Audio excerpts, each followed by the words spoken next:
overdraft financing.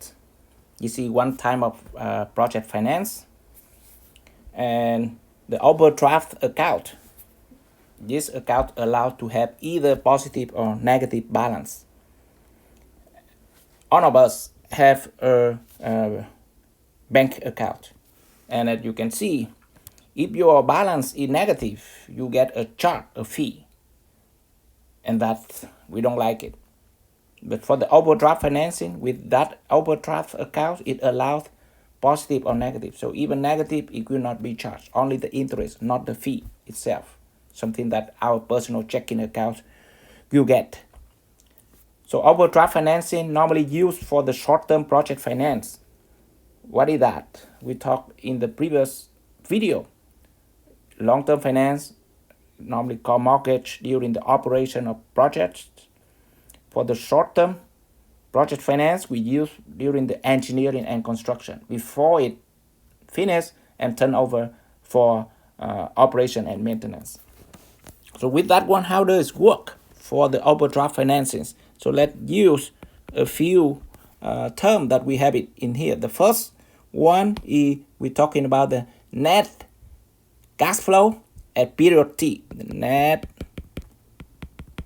cash flow at period T, and that we call it AT.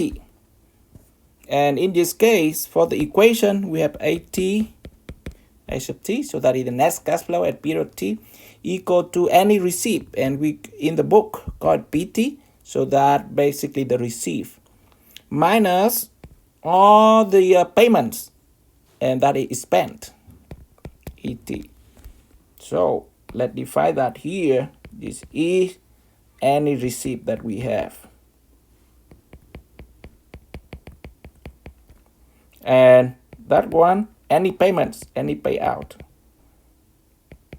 Equipment, salaries, all of that. And that we have a net cash flow at period T. Just like our bank account. Receive all the money, salary that we receive, subtract all the costs that we spend for that month, and at the end of the month, we have AT. And then how to determine the overdraft at the end of period T. Overdraft.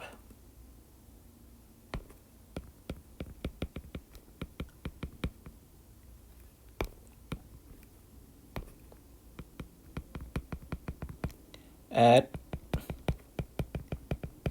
the end of period T.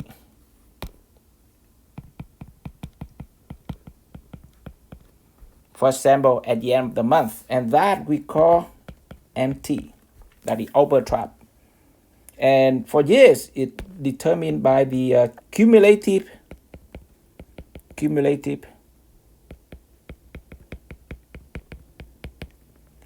net cash flow, AT, right?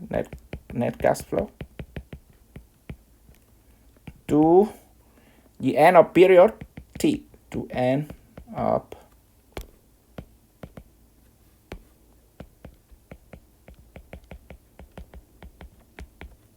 T. So what do we have? In this case, we have the overdraft at the end of period T equal to the cumulative net cash flow to that end of period.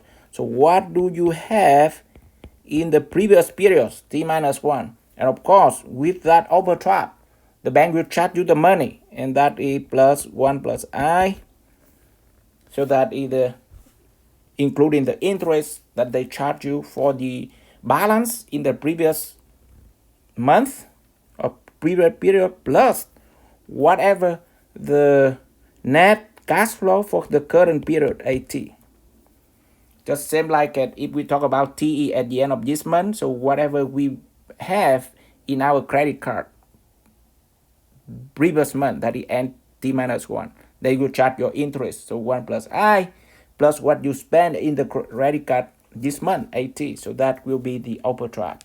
And in this case, that is I here, that is the interest rate charged for borrowing. in charge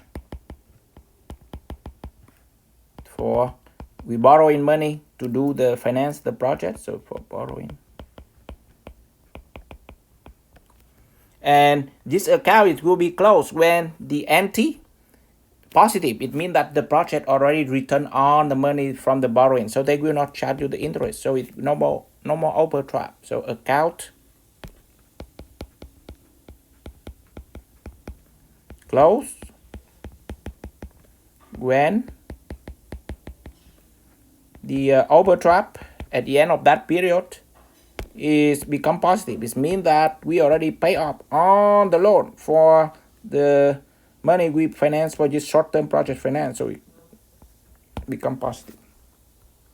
So that is overdraft financings. And in the previous problem 1, we talked about the bond.